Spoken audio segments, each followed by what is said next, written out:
There's what Alexander the Great looks like. He has horns. An adamant harder than flint have I made for your forehead. There's where God gives him an adamant harder than flint, a set of horns.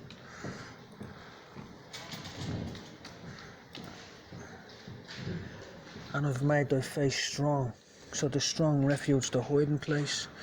You have been a refuge for me, a strong tower against the foe. No, I don't know what that was. Where's the KJV? When it says being a strong tower against the foe, a refuge, a hiding place. Put KJV. Hold on, I put KJV in. See the difference.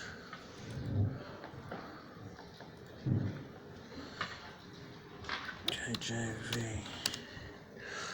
So it comes up now. God is a refuge, sounds therefore. You have been my refuge, a strong tower against the foe. A safe refuge. Right, and that's Alexander the Great. And then Alexander the Great says, I leave my kingdom to the strongest. So there's another one, because Alexander the Great didn't really die at that time, because a Macedonian Alexander was. And a Macedonian means you have horns on your head, a Macedon. And he went back to the rock of Castle, the strong tower from Alexandria. So before the Pope came here, he burned the popes, the Romans, they burned down the library at Alexandria and changed all the history of the world. They fed us a crock of shit. When the Milesian prince first jumped off the boat here in Ireland, he said, who but I know the cycles of the moon? He didn't say I have the strongest army. So the moon was only new. You know, the moon is only a new creation in the grand scheme of things. So, yeah. So basically you have, for you have been my refuge, a strong tower against the foe. See, the key word is strong. Strong is linked to having horns, and so on and so forth. So basically you have 4,000 genes in your body that are switched off. They weren't always switched off. There's a book about Adam and Eve that was removed from the Bible, and it tells when Adam was kicked out of the garden that he tried to fly back to the Garden of Eden, but he smashed off the ground and he resurrected him and wiped all his blood up. That's just one story from the story of Adam and Eve. Like what happened to them after they were kicked out of the garden, they were destroyed. So you have 4,000 genes that are switched off. So if I was to switch back on the 4,000 genes that are dormant in most people, they'd instantaneously change into a new creature. They wouldn't look anything like they do now. So we're made in the image of God. In the Bible, over and over again, it says God has wings.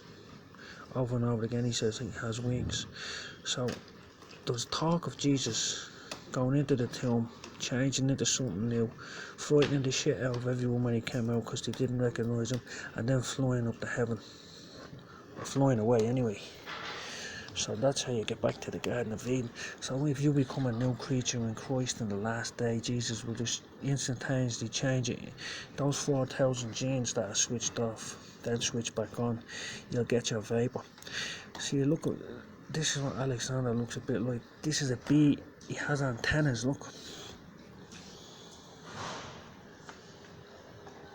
Sometimes they're around the front of his head and sometimes they're around the side.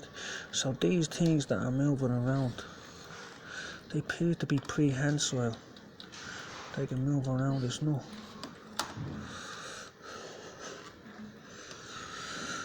Yeah, where's the other ones on the front of his noggin? Hold on. There's more of them sticking out of that. Look. They'd have to turn them right round from the side of his head and going out to the front. So they'd be handy, wouldn't they? If you could grab someone by the throat and just poke them in the eyeballs with your horns. If you're in a war. And this is not Alexander. This is a Pilion. This is not Alexander. They're trying to say that's Alexander. That's not him. And that's not him either, look.